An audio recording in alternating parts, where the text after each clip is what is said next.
రాజ్యమేది లేదు గాని రాణిలాగా చూసుకుంటా, కోట కట్టలేను గాని కళ్ళల్లో నిన్నే దాచుకుంటా.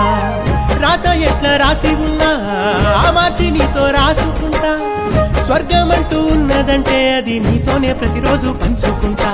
నిన్ను గన్న మీ నాన్న కన్నా లారు ముద్దుగా సాదుకుంటా, నీకు కోపం వస్తే కొంత దూరం ఉంటా, నువ్వు గీత గీస్తే నేను దాటనంట, కంట నీరు కంటి రెప్ప దాటకుండా కాటుకై కావలుంటా.